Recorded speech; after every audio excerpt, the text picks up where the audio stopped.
ألم نشرح لك صدرك ووضعنا عنك وزرك. یہ گیٹ والے بچوں کو چپ کروا دو، یہ اپنی کانفرنس شروع کیے بیٹھے ہیں، ڈسٹرب ہو رہے ہیں. بات کہاں تک پہنچی تھی جی؟ کاغذ کا ٹکڑا ملے گا تو اللہ تعالیٰ حکم دے گا کہ اس کو کیا کرو، تم دوسرے پھلڑے میں رکھ دو. نبی اس سے فرماتے ہیں کہ جب اس کو رکھا جائے گا تو لمالت بہن، اس کا جو ترازو گناہوں کا بھرا ہوا تھا ادھر نیکی والے پلڑے کے اندر وہی صرف ایک چھوٹا سا کاغذ کہ جس میں اشہد ان لا الہ الا اللہ و اشہد ان محمدا عبدہ و رسولہ لکھا ہوگا، وہی ایک کاغذ کا ٹکڑا رکھا جائے گا تو سارے کے سارے گناہوں والا وہ پلڑا جو آسمان تک کا سارا اٹھ کے اوپر چلا جائے گا اور اس کا بھار زیادہ ہو جائے گا، وزن زیادہ ہو جائے گا. اعمال میں، عبادات میں وزن جو پیدا ہوتا ہے نا، وزن وہ پیدا ہوتا ہے اللہ کی خالص توحید سے، خالص ایمان سے. اگر ایمان ہے، عقیدہ صحیح ہے، پھر ان اعمال کا کوئی نہ کوئی فائدہ ہوگا، پھر ان میں وزن بھی ہوگا، پھر اللہ انہیں قبول بھی فرمائے گا. لیکن اگر ذرہ برابر بھی کفر موجود ہے تو حبطت اعمالہم، یہ سارے کے سارے عمل ضائع اور برباد ہو جائیں گے، ان میں کوئی وزن نہیں رہے گا، سارے کا سارا وزن ختم، ہباء منصورا. جس طرح فضا میں گرد اور غبار اڑ رہی ہوتی ہے جس کا کوئی وزنی چیز ہو نا، وہ فضا میں ٹھہر نہیں سکتی، گر جاتی ہے.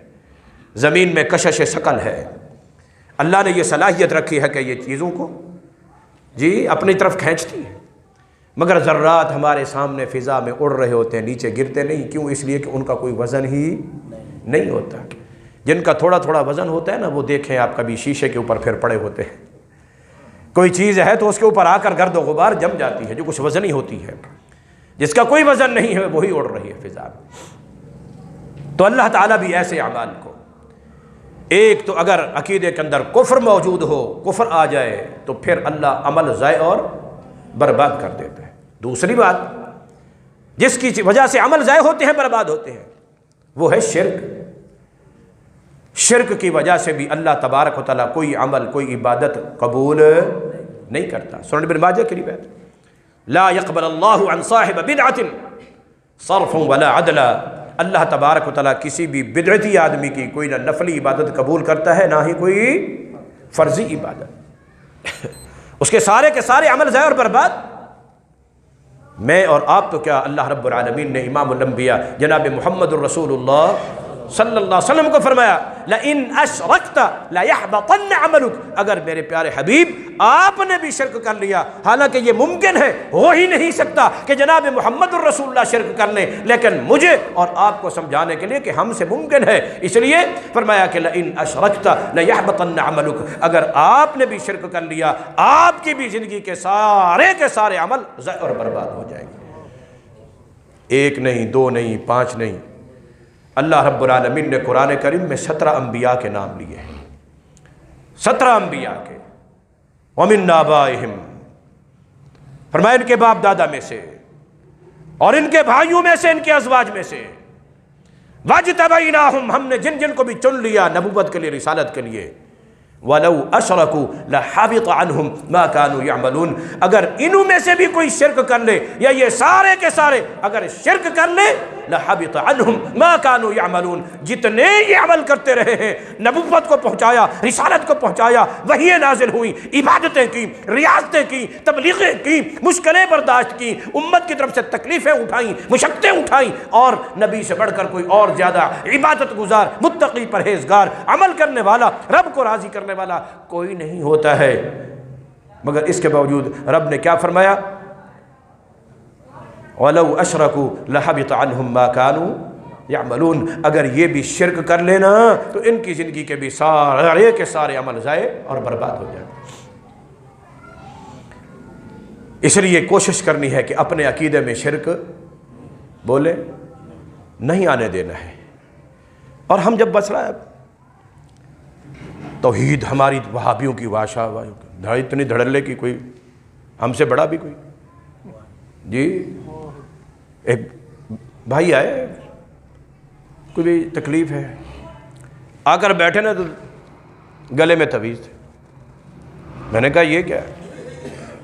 کہا یہ اپنے ایک بزرگ ہیں انہوں نے لکھ کر دیا ہے، اور آپ کو پتہ ہے کہ ہم شرک تو نہیں کرتے نا، ہم تو اہل حدیث ہیں، ہم شرک نہیں کرتے، ہم اہل حدیث ہیں۔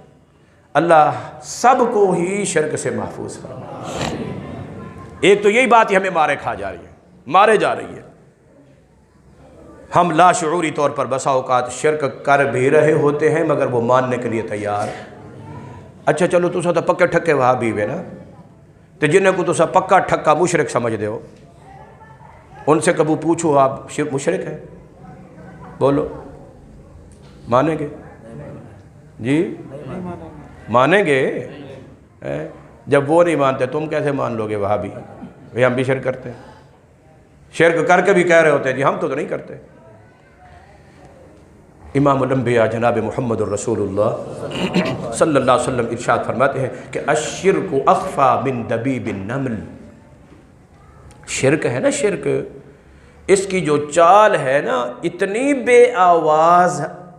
بے آواز ہے کہ جیسے چونٹی کے چلنے کی آواز کا کوئی پتہ نہیں چلتا۔ تو شرک کا بھی انسان بسا اوقات ارتکاب کر لیتا ہے، اپنے آپ کو سمجھ موحد رہا ہوتا ہے مگر اس سے شرک ہو چکا ہوتا ہے۔ اللہ،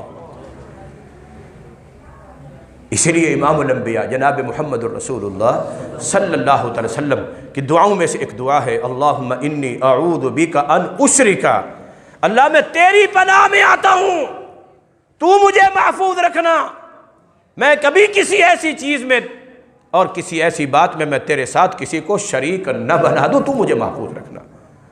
یہ رب بچائے تو بندہ بچ سکتا ہے ورنہ بچ سکتا۔ اللہ اکبر۔ لئن اشرکتا، اگر عقیدے میں شرک موجود ہے تو بھی کوئی عمل اللہ کے ہاں قابل قبول نہیں ہے۔ اعمال ہیں، عبادات ہیں، جتنی بھی ساری کی ساری ضائع اور برباد۔ اور ایک اور بات، جو عمل کر رہے ہو، جو کام تم کر رہے ہو، جو عبادت کر رہے ہو، جو نیکی تم کر رہے ہو، اپنے طور پر اس کو نیکی سمجھ کے نہیں کرنا، اس نیکی کو کرنا ہے، اس عبادت کو کرنا ہے جس عبادت کے کرنے کا حکم اللہ نے دیا ہو یا جناب محمد الرسول اللہ صلی اللہ علیہ وسلم نے دیا، اپنے طور پر اللہ قرآن میں موجود ہے، وَرَهْبَانِيَّةً ابْتَدَعُوهَا مَا كَتَبْنَاهَا عَلَيْهِمْ۔ یہودیوں اور عیسائیوں کے علماء نے عبادت کے، زہد کے، تقوی کے، جی رہبانیت کے کوئی ایسے طور طریقے اختیار کر لیے تھے جو اللہ ہم نے ان کو نہیں کہا تھا، مَا كَتَبْنَا عَلَيْهِمْ، ہم نے نہیں لکھا تھا، ہم نے نہیں حکم دیا تھا، اپنی طرف سے انہوں نے ایجاد کر لیا۔ کوئی عمل جس کے کرنے کا حکم جب تک اللہ نہ دے دے، محمد الرسول اللہ صلی اللہ علیہ وسلم نہ دے دے، اس وقت تک کوئی عمل اللہ تعالیٰ کے ہاں قابل قبول کس نے کرنا ہے؟ اللہ تعالیٰ نے۔ تو پھر بتانا بھی تو اس نے ہے نا کہ مجھے کون سا عمل قبول ہے۔ ہم اپنی طرف سے کسی عمل کو اختیار کر لیں، اپنی طرف سے، من احدث فی امرنا ما لیس منہ فہو رد، اپنی طرف سے ایجاد کیا ہوا عمل جو اللہ نے حکم نہیں دیا، رسول اللہ نے حکم نہیں دیا، ایسا عمل بھی جو انسان کرے گا فہو رد، وہ عمل ضائع اور برباد۔ بات کو آسان کرنے کے لیے سمجھاتا ہوں کہ جو عمل بھی کرنا ہے نا، دین میں خیال کرنا اس بات کا کہ وہ عمل بدعت والا نہ ہو، اس عمل کا حکم اللہ نے دیا ہو یا جناب محمد الرسول اللہ صلی اللہ علیہ وسلم نے دیا۔ آپ بازار میں جاتے ہیں مرغی خرید کرنے کے لیے، اس کو کہتے ہیں کہ یہ پورا دانہ ذبح کر دو، وہ پکڑتا ہے ذبح کرتے ہوئے، کہتے بسم اللہ اللہ اکبر، ذبح کر کے آپ تھوڑی دیر کھڑے ہوتے ہیں، خون نکل جاتا ہے، جان نکل جاتی ہے، وہ چھیل مچھ کے کیا کر کے گوشت بنا کے دے دیتے۔ آپ جائیں اس دکاندار کے پاس، اور وہ پہلے کسی مدرسے میں پڑھتا رہا اور ہو بھی مولوی صاحب، آ گیا ہو اسی کاروبار میں، پگڑی بھی پہنی ہوئی ہے، ٹوپی بھی پہنی ہوئی ہے، پتہ ہے ہمیں یہ نیک آدمی ہے، متقی ہے، پرہیزگار ہے، حافظ قرآن. جیسے آج ہم کل سے بڑے خوش ہیں کہ ماشاءاللہ ہمارے سپہ سالار جو ہیں وہ حافظ قرآن. داڑھی نہیں ہے تو کیا ہوا، حافظ قرآن تو ہے نا جی. حافظ قرآن مرغی ذبح کرتا ہے، وہ کہتا ہے جی خان صاحب، ملک صاحب، چودھری صاحب تھوڑی دیر ٹھہر جائیے، دیر لگے گی. بھئی کیا کرنا ہے؟ کہتے وہی کچھ کرنا ہے جو کچھ جب تمہارا کوئی مر جاتا ہے نا تو مرنے کے بعد دیگوں کے اوپر جو کچھ تم کرتے ہو. سمجھ آئی بات جی؟ بات سمجھ آئی؟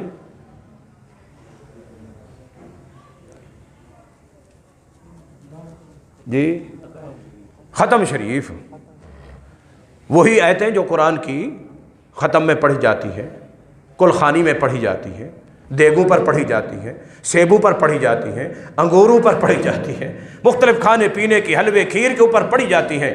مولوی آتا ہے، بیٹھتا ہے، صورتیں پڑھتا ہے، آیتیں پڑھتا ہے، سب انتظار میں ہیں. پڑھنے کے بعد وہ دیگوں پہ پھونک مارتا ہے یا ایک پلیٹ میں پھونک مار کے دیتا ہے، دا کر ساری دیگوں میں اس کو جناب ڈال دیا جاتا ہے. وہ ساری کی ساری آیتیں ابتدا سے لے کر انتہا تک جو میرے اور آپ کے چاچا، دادا، بابا، ماں، بہن، بیٹی کی کل خانی کے اوپر اس مولوی نے جتنی آیتیں پڑھ کر دیگوں کے اوپر پھونک مارا تھا، وہ ساری کی ساری آیتیں پڑھ کر مرغی کو ذبح کرے. اور جو اصل دعا ہے نبی سم کی سنت والی وہ نہ پڑھے تو مرغی حلال جی.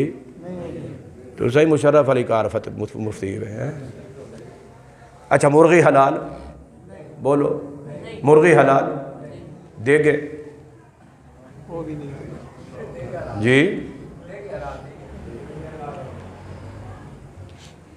دے گئے. میں نے ایک مولوی کو کہا رہا وہ کہتا ہے جی چاول بھی حلال، پانی بھی حلال، گھیو بھی حلال، مرچاں بھی حلال جی، زردہ بھی حلال، کشمش بھی حلال، گری بھی حلال، چینی بھی حلال. دیوال کی میں حرام تھی. اللہ اللہ. جس وقت میں حیران ہوا وہ بات سن کر نا، میں تو تھوڑا سا طالب علم قرآن اور حدیث کا دین کا کوئی، اللہ اکبر، مجھے وہ بات یاد آ گئی جب اللہ تعالیٰ نے شراب کو حرام کیا تھا نا تو مکہ کے لوگ، مکہ کے اور دوسرے جو کافر اور مشرک تھے وہ کہنے لگے دیکھو جی دیکھو شراب حرام کر دی ہے، حالانکہ انگور بھی کیا ہیں؟ حلال ہیں، پانی بھی کیا ہے؟ حلال ہے. یہ دو چیزیں ملی، ایک بھی حلال دوسری بھی حلال، مگر ملنے کے بعد یہ کیا بن گئی؟ مولوی کہتا ہے کہ چاول بھی حلال، چینی بھی حلال، دراکھ بھی، گری بھی جی، چینی بھی. اور کوئی بندے دے منہ پانی آتا پہ شاید سائیں اتھا وہ چھولے والے چاول مطلب تو سب کا زردہ ہو سی انشاءاللہ. اللہ توفیق عطا فرمائے. جو احباب یہ انتظام کرتے ہیں اللہ ان کے رزق میں، اہل و عیال میں برکتیں عطا فرمائے. کیوں مرغی حلال؟ آیتیں قرآن کی پڑھی ہیں، باقی اس میں کوئی شک نہیں ہے، کلام اللہ ہونے میں شک نہیں ہے. مگر جو دعا نبی صلی اللہ علیہ وسلم نے جانور کو ذبح کرتے وقت پڑھی ہے وہ دعا نہیں پڑھی. اور نبی صلی اللہ علیہ وسلم نے یہ ساری قرآن کی آیتیں نازل بھی محمد الرسول اللہ صلی اللہ علیہ وسلم پر ہوئی ہیں اور اللہ نے بھی اپنے کلام کے طور پر محمد الرسول کو عطا کی ہے. مگر جناب محمد الرسول اللہ نے نہ مرغی ذبح کرتے وقت، نہ اونٹ ذبح کرتے وقت، نہ گائے ذبح کرتے وقت، نہ کوئی اور جانور، نہ بھیڑ، بکری، دمبا، میڈا، کچھ ذبح کرتے وقت نبی صلی اللہ علیہ وسلم نے قرآن کی وہ آیتیں نہیں پڑھی. ہاں یہ دعا پڑھی. اس لیے جب یہ دعا پڑھیں گے تو حلال ہے، اگر یہ دعا پڑھیں گے تو حلال نہیں. اسی طرح یہ ساری کی ساری چیزیں دیگوں پہ بھی پڑھ دیں گے نا، اور مقصد غیر اللہ کے نام کی نظر ہوگی، نیاز ہوگی، منت ہوگی، منوتی ہوگی. جب سوائے اللہ کے غیر اللہ کا نام آ جائے گا تو اس وقت صرف شریعت کے اعتبار سے منع ہی نہیں بلکہ غیر اللہ کے نام آنے کی بنا پر حرام بھی ہو جائے گا. اللہ اکبر.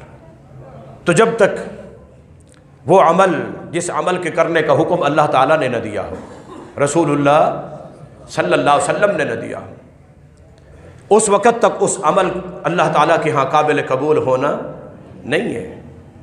ہاں جو کسی اور، اللہ اکبر، امام الانبیاء جناب محمد الرسول اللہ صلی اللہ علیہ وسلم ہمیں نماز بتائی ہے.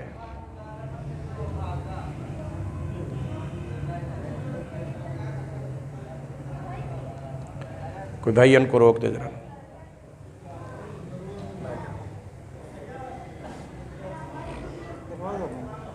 یہ دروازہ بند کر دیں. باہر والے بھائیوں کو کہیں اندر آ جائیں, دروازہ بند کر دیں.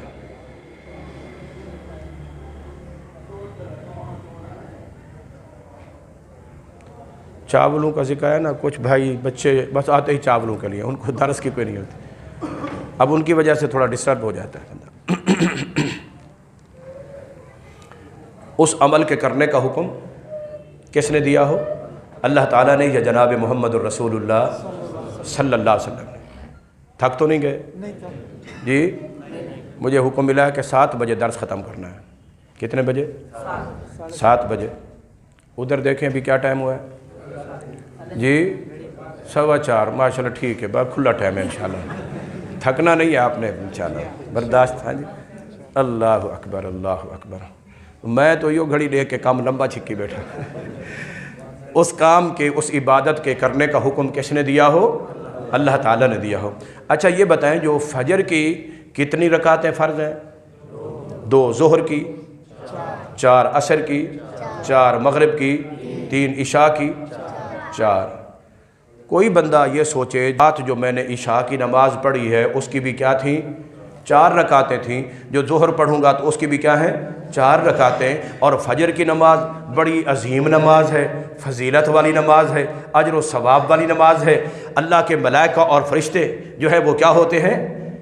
ان قرآن الفجر کان مشہودہ. اللہ کے ملائکہ اور فرشتے اس میں حاضر ہوتے ہیں, موجود ہوتے ہیں. وہ فرشتے نام لکھ کر اللہ تعالیٰ کے پاس جاتے ہیں اور اللہ تعالیٰ پھر اپنی مغفرت کے اعلان فرماتا ہے. اور اتنی عظیم یہ نماز ہے, صلی اللہ علیہ وسلم فرماتے ہیں کہ یہ من صلی البردین, جو یہ نمازیں 2 پڑھ لیتا ہے, واجبت لہ الجنہ, ان کے لیے جنت واجب ہو جاتی ہے. اور فرمایا کہ یہ 2 نمازیں جو ہیں, ایک عشاء کی اور ایک فجر کی, یہ میری امت کے جو منافق لوگ ہیں ان کے اوپر بڑی بھاری ہیں, وہ نہیں پڑھتے. اور ایسی کہ اس کی جو 2 پہلی سنتیں ہیں, رکعت الفجر خیر من الدنیا وما فیہا, جو اس کی 2 رکعتیں پہلی ہیں دنیا وما فیہا سے بہتر ہیں. اور کوئی بندہ سوچے اتنا اعلیٰ وقت, اتنا عظیم وقت, بستر کو چھوڑ کے آ رہا ہوں, سردی کا وقت ہے اور نماز کا ٹائم ہے, آ کر نماز پڑھنی ہے. اور آ کر امام صاحب کو کہے, امام صاحب ہمارے پاس آج وقت وافر موجود ہے اور ہم گھر بار میں کام کاج اپنا سارا چھوڑ چھاڑ کے آ گئے ہیں, آپ نے فجر کی 2 کی بجائے 4 رکعتیں پڑھانی ہیں. کتنی پڑھانی ہیں بولو؟ اور مولوی صاحب 4 پڑھا دے تو پھر نماز ہو جائے گی. جذبہ کیا ہے؟ ثواب زیادہ ہو. ظاہر ہے کہ جب 2 رکعتیں زیادہ ہوں گی تو ثواب بھی کیا ہوگا؟ 2 رکعتیں زیادہ ہوں گی تو اجر بھی کیا ہوگا؟ 2 رکعتیں زیادہ پڑھیں گے تو اس میں رکوع بھی زیادہ, سجدے بھی زیادہ, اس میں دعائیں بھی زیادہ, تسبیحات بھی زیادہ, رب کے قرآن کی آیات بھی کیا ہو جائیں؟ زیادہ ہو گئیں. ٹائم بھی زیادہ لگا, وقت بھی زیادہ لگا, نماز کے اندر رکعات بھی کیا ہو گئیں؟ زیادہ.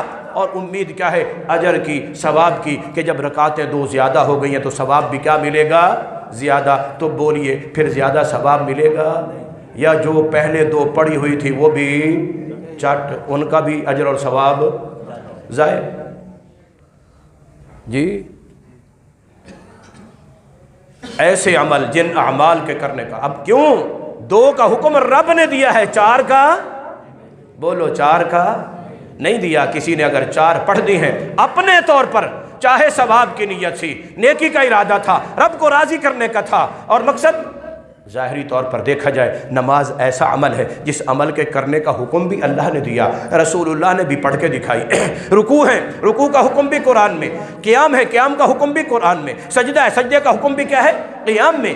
نماز کے ایک ایک ادا اور ایک ایک حرکت کا ذکر قرآن میں موجود ہے. اس کے عبادت ہونے میں کوئی شک ہے نہیں. اگر 2 رکعت پڑھ دے گا عبادت زیادہ ہو گئی نا, تو ثواب زیادہ ملنا چاہیے. نہیں نہیں نہیں. کیوں؟ اس لیے کہ فجر کے وقت میں 2 فرض پڑھنے کا حکم اللہ نے دیا, رسول اللہ نے پڑھ کے دکھائے ہیں. اگر 4 پڑھیں گے تو ان پہلے پڑھے ہوئے 2 کا بھی اجر اور ثواب کیا ہو جائے گا؟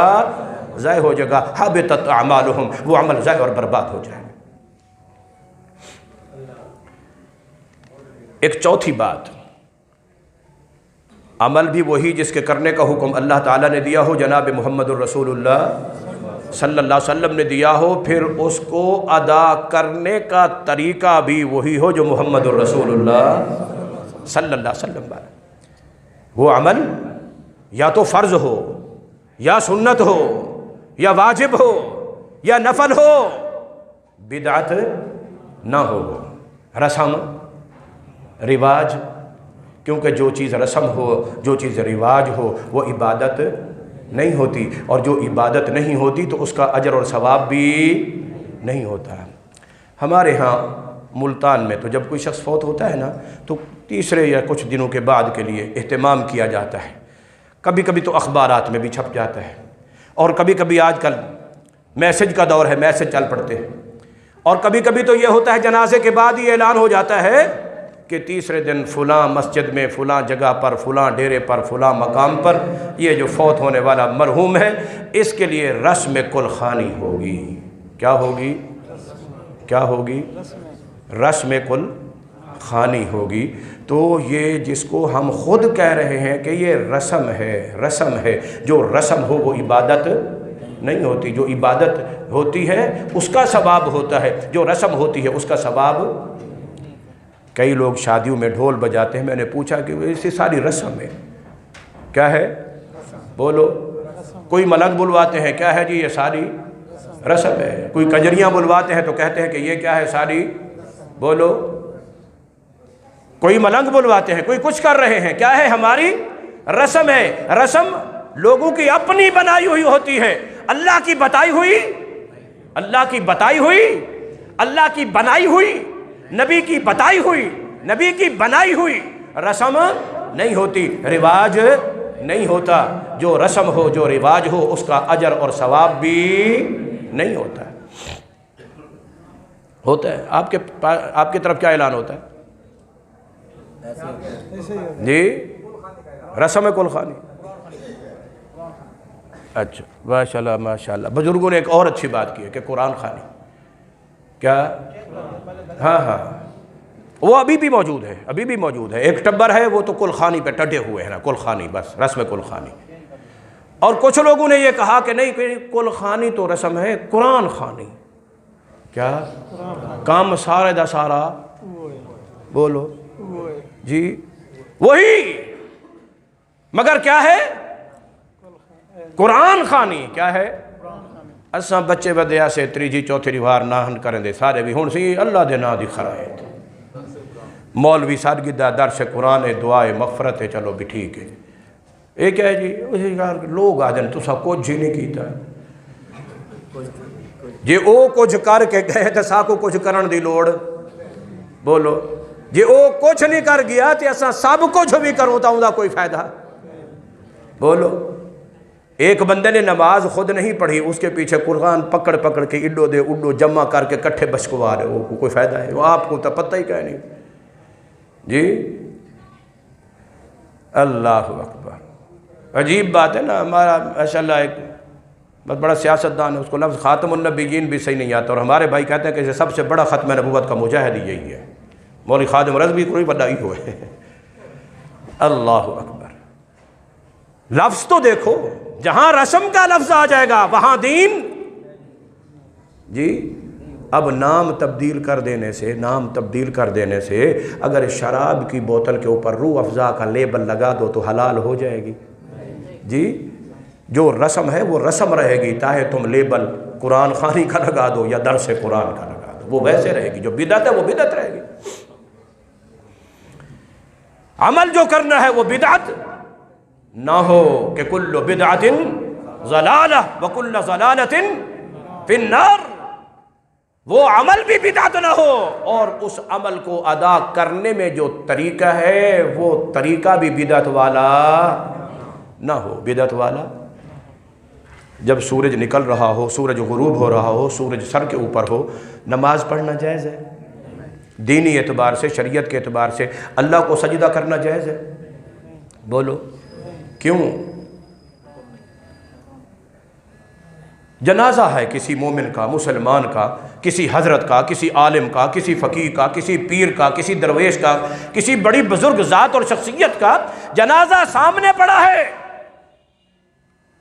آگے ایک بزرگ ہوتے ہیں جی جنازہ پڑھا دیں، وہ پڑھانے کے لیے آگے ہوتے ہیں۔ کوئی نماز ایسی نہیں ہے جس میں رکوع نہ ہو، جس میں سجدہ نہ ہو، مگر دیکھیے یارو نماز بھی ہے جنازہ، نماز جنازہ، صلاۃ الجنازہ، نبی نے بھی صلاۃ کہا، ہم بھی نماز کہتے ہیں، مگر رکوع نہیں ہے، سجدے نہیں ہیں۔ کیوں؟ جب لاش سامنے پڑی ہے اللہ نے کہا نماز تو میری پڑھنی ہے، لیکن خیال کرنا مجھے بھی اس وقت تم نے رکوع نہیں کرنا، مجھے بھی اس وقت تم نے سجدہ نہیں کرنا۔ تم رکوع کرو گے میں رب العالمین کو، سجدہ کرو گے میں رب العالمین کو۔ مگر دیکھنے والے شاید یہ سمجھ لیں یہ تو اپنے آگے پڑے ہوئے اس بابے کی لاش کو سجدہ کر رہے ہیں، حالانکہ وہ سجدہ اس لاش کے لیے نہیں۔ جب جناب محمد الرسول اللہ مثال کے طور پر سجدہ کرتے، وہ اس مرنے والے کے لیے ہوتا، کس کے لیے؟ اللہ کے لیے ہوتا۔ رکوع ہوتا تو کس کے لیے ہوتا؟ اللہ کے لیے، مگر اللہ نے اس وقت اپنے رکوع اور سجدے سے بھی منع کر دیا تاکہ اس کے ساتھ مشابہت نہ ہو جائے، مماثلت نہ ہو جائے، لوگ دیکھنے والے شبہ کا شکار نہ ہو جائیں۔ اور یہی حکمت، جب سورج نکل رہا ہے، سر پہ ہے، غروب ہو رہا ہے، نماز نہیں پڑھنی، رب کو سجدہ، حالانکہ اگر وہ سجدہ کرتے تو کس کا ہوتا؟ اللہ کا ہوتا۔ نماز پڑھتے، نماز کس کی ہوتی؟ اللہ کی ہوتی، مگر نہیں، وہ نماز نہیں پڑھنی، اس وقت سجدہ نہیں کرنا۔ حالانکہ مومن اور مسلمان جب سجدہ کرتا، نماز پڑھتا، رکوع کرتا تو اللہ کے لیے، لیکن اللہ نے اپنے رکوع اور سجدے سے بھی منع کروا دیا۔ کیوں؟ اس لیے کہ کچھ لوگ ہیں جو سورج کی پوجا، سورج کو دیوتا مانتے ہیں، اس کی پوجا کرتے ہیں، اس کو سجدے کرتے ہیں، کہیں دیکھنے والے یہ نہ سمجھ لیں کہ اے بھی انہیں دے نال دے، اس تشبیہ سے بچانے کے لیے، اس عمل بھی بدعت والا نہ ہو اور طریقہ بھی اس کو ادا کرنے کا، بولو طریقہ بھی۔ ابھی بات ہوئی تھی نا فجر کی نماز کے حوالے سے، مغرب کی ابھی ہم نے نماز پڑھی ہے، کتنی رکعتیں؟ 3۔ اللہ اکبر۔ اب نماز پڑھانے والے قاری صاحب، یا ہم ابھی مسئلے کو سمجھنے کے لیے مثال کے طور پر، میں نماز پڑھتا ہوں، آپ میرے ساتھ نماز پڑھ رہے ہیں، ہم نماز شروع کرتے ہوئے کہتے ہیں سمع اللہ لمن حمدہ،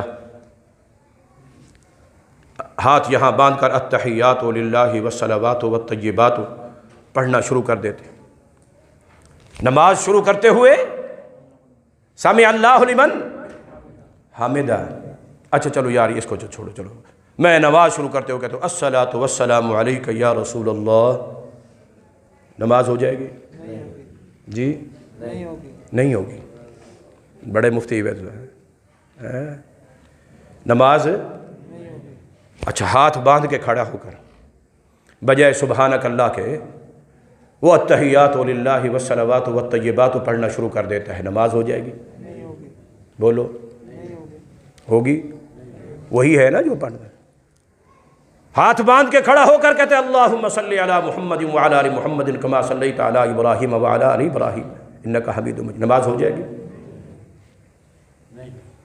جی رکوع میں جا کر کہتا ہے کہ سورۃ فاتحہ کے بغیر نماز نہیں ہوتی، الحمدللہ رب العالمین الرحمن الرحیم مالک یوم الدین، نماز ہو جائے گی؟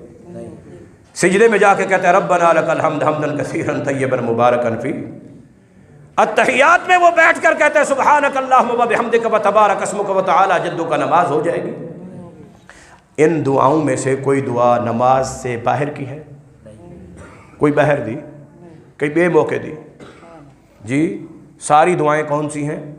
نماز کی ہیں، نماز والی ہیں، کوئی دعا نماز کے باہر کی نہیں، لیکن تھوڑا سا اس کی جگہ اور طریقہ تبدیل کر دیا اس طریقے سے جو محمد الرسول اللہ صلی اللہ علیہ وسلم نے سکھلایا۔ ہاں نماز شروع کرتے وقت اللہ اکبر کہے گا تو نماز ہوگی، اور قیام میں کھڑے ہو کر ہاتھ باندھ کے سبحانک اللہم اللہم باعد بینی انی وجہت وجہیا، یہ دعائیں جو مسنون ہیں یہ پڑھے گا تو نماز ہوگی، اور ان دعاؤں کے ساتھ ساتھ سورۃ فاتحہ پڑھے گا تو نماز ہوگی، سورت پڑھے گا تو نماز ہوگی، رکوع میں جاتے ہوئے اللہ اکبر کہے گا، اور رکوع سے اٹھتے ہوئے سمع اللہ لمن حمدہ کہے گا، اور اس طرح جیسے نبی صلی اللہ علیہ وسلم نے بتایا کہ صلو کما رأیتمونی اصلی، اسی طرح نماز پڑھو جس طرح تم نے مجھے نماز پڑھتے ہوئے دیکھا، تو اس طریقہ سے نماز پڑھو گے تو وہ نماز ہوگی، ورنہ نماز نہیں ہوگی۔ نبی اکرم صلی اللہ علیہ وسلم کو ایک شخص کے متعلق خبر دی گئی کہ یقوم اللیل و یصوم النہار، یہ رات کو روزانہ ہی قیام کرتا ہے اور دن کو روزانہ بلا ناغہ روزہ رکھتا ہے، مستقل ہمیشہ۔ نبی صلی اللہ علیہ وسلم فرمایا کہ لا صام ولا افطر، لا صام من صام الابد، جو ہمیشہ کا روز کا مستقل روزہ رکھتا ہے اس کا کوئی روزہ نہیں ہے۔ اللہ اکبر، روز کا روزہ، روز کا روزہ۔ حالانکہ روزہ عبادت ہے یا نہیں ہے؟ حکم رب نے دیا ہے یا نہیں دیا؟ نبی صلی اللہ علیہ وسلم نے بھی روزے رکھے یا نہیں رکھے؟ مگر اس کے باوجود ہمیشہ مستقل دائمی طور پر بلا ناغہ روزہ رکھنا یہ میرے نبی کا طریقہ صلی اللہ علیہ وسلم۔ فرمایا لا صام ولا افطر، نہ اس کا کوئی روزہ نہ کوئی اس کی افطاری۔ کیوں؟ اس لیے کہ یہ نبی صلی اللہ علیہ وسلم کی سنت اور طریقے سے ہٹ کے ہے۔ ہاں اگر عمل نبی صلی اللہ علیہ وسلم کی سنت کے عین مطابق تو پھر نبی صلی اللہ علیہ وسلم فرماتے ہیں کہ من صام ایام البید الثلاث فکأنما صام الدہر کلہ، جو شخص ہر مہینے کے اندر 3 روزے رکھتا ہے، 13، 14، 15 تاریخ یا 14، 15، 16 تاریخ چاند کی جو راتیں چاندنی ہوتی ہیں، ہر مہینے میں جو شخص یہ 3 روزے رکھتا ہے، اللہ تبارک و تعالیٰ اس کو ساری زندگی کے روزوں کا اجر و ثواب عطا فرما دیتا ہے۔ یہ 3 روزے ہر مہینے اور اجر و ثواب ساری زندگی کا، سارے سال کے روزوں کا، سارے سال کے روزوں کا۔ لیکن جو سارا سال بلا ناغہ روزہ رکھتا رہے اس کو ایک روزے کا بھی ثواب نہیں ملے گا۔ اگر رمضان کے ساتھ اگلے پچھلے بھی ساتھ ملا دینا، جو رمضان والے ہوں گے نبی صلی اللہ علیہ وسلم کی اس حدیث کے مطابق ان رمضان کے روزوں کا بھی کوئی ثواب نہیں ہے۔ کیوں؟ کہ رمضان کے ان روزوں کے ساتھ ایک آدھ روزہ بھی نبی صلی اللہ علیہ وسلم نے پہلے پیچھے رکھنے کا حکم نہیں دیا۔ عید کا دن بڑے افضلیت والا ہے، بڑی عبادت والا ہے، وڈا ڈے ہے، وڈا ڈے، ہر کوئی یہ کہتا ہے بڑا دن، مگر اس دن میں کوئی شخص روزہ رکھ لے ثواب ہوگا؟ عبادت، روزہ تو عبادت ہے، نبی صلی اللہ علیہ وسلم نے بھی رکھا، اللہ نے بھی حکم دیا، لیکن طریقہ محمد الرسول اللہ کا اس دن روزہ رکھنے کا نہیں ہے۔ امام الانبیاء جناب محمد الرسول اللہ صلی اللہ علیہ وسلم فرماتے ہیں ان الرجل لیصلی 60 سنۃ، ایک آدمی ہے وہ 60 سال تک نمازیں پڑھتا رہتا ہے۔ کتنے سال تک؟ 1 سال نہیں، 2 نہیں، 5 نہیں، 10 نہیں، 60 سال تک نمازیں پڑھتا رہتا ہے، لیکن لن تقبل سجدتہ، ان 60 سال کی نمازوں میں سے اس کا ایک سجدہ بھی قبول نہیں ہوتا۔ ایک سجدہ، ایک نماز نہیں، مہینے کی نمازیں نہیں، سال کی نمازیں نہیں، 60 سال کی نمازوں میں سے کوئی ایک سجدہ بھی قابل قبول نہیں ہے۔ کیوں؟ اس لیے کہ وہ نماز نبی صلی اللہ علیہ وسلم کے طریقے کے مطابق نہیں۔ ہاں جو شخص نبی صلی اللہ علیہ وسلم کے طریقے کے مطابق پڑھتا ہے، من توضأ کما امر وصلی کما امر وصلی رکعتین ولم یحدث بہما نفسہ، جو وضو کرتا ہے نبی صلی اللہ علیہ وسلم کے طریقے پر، نماز پڑھتا ہے، 2 رکعت نماز پڑھتا ہے، دل میں کوئی اور وہم وسوسہ نہیں آنے دیتا، نماز پڑھتا ہے، تو غفر لہ ما تقدم من ذنبہ، اللہ تبارک و تعالیٰ اس کی زندگی کے پہلے سارے گناہوں کو معاف فرما دیتا ہے۔ نبی صلی اللہ علیہ وسلم کی سنت کے مطابق 2 رکعت نماز، اور وہ بھی نفلی، زندگی بھر کے سارے گناہ معاف، اور 60 سال کی نمازیں اگر نبی صلی اللہ علیہ وسلم کے طریقے کے خلاف ہیں تو ان میں سے کوئی ایک نماز تو نماز رہ گئی، کوئی ایک سجدہ بھی قبول نہیں ہوتا ہے۔ عمل کیا ہو؟ نبی صلی اللہ علیہ وسلم کی سنت کے عین مطابق ہو، نبی صلی اللہ علیہ وسلم کی سنت کے طریقے کے خلاف نہ ہو، پھر جا کر اعمال اور یہ عبادات قبول ہوتی ہیں۔ اور ان کے ساتھ ساتھ یہ جتنے بھی اعمال کر رہا ہے انسان، عقیدہ بھی درست ہو، ایمان بھی صحیح ہو، توحید بھی موجود ہو، شرک اور کفر بھی نہ ہو، عمل بھی وہ ہو جس عمل کے کرنے کا حکم اللہ نے دیا، یہ جناب محمد الرسول اللہ صلی اللہ علیہ وسلم نے دیا، اور اس میں طریقہ بھی وہی ہو جو اللہ اور اس کے رسول صلی اللہ علیہ وسلم کا، کوئی بدعت والا طریقہ بھی نہیں ہے۔ اس عمل کو ادا کرتے ہوئے چھٹی شرط یہ ہے کہ پھر وَمَا أُمِرُوا إِلَّا لِيَعْبُدُوا اللَّهَ مُخْلِصِينَ، کہ عبادت جتنی بھی کرنی ہے، عمل جو بھی کرنا ہے، خالص اللہ کو راضی کرنے کے لیے کرنا ہے، ریاکاری کے لیے نہیں، دکھلاوے کے لیے نہیں، نمود و نمائش کے لیے نہیں، اللہ اکبر. کیوں؟ اس لیے کہ امام الانبیاء جناب محمد الرسول اللہ صلی اللہ علیہ وسلم فرماتے ہیں من صلی یرائی فقد اشرک من صام یرائی فقد اشرک. جس نے روزہ رکھا کہ لوگوں کو پتہ چلے میں روزے دار ہوں, پتہ چلے نماز پڑھتا ہے, کس لیے؟ لوگ میری نماز کو دیکھیں, میری نماز سے متاثر ہوں, میرے ان دینی خدمات سے متاثر ہوں, ان کا اعتراف کریں, ان میں میری شہرت ہو, نام بری ہو. اس لیے فرمایا اللہ اکبر. امام الانبیاء جب ریاکاری آ جائے گی اور شہرت آ جائے گی, نام بری آ جائے گی, کوئی اور دنیاوی مفاد آ جائے گا نا, تو پھر یہ نیکی کا اجر اور ثواب سارے کا سارا ضائع اور برباد ہو جائے گا.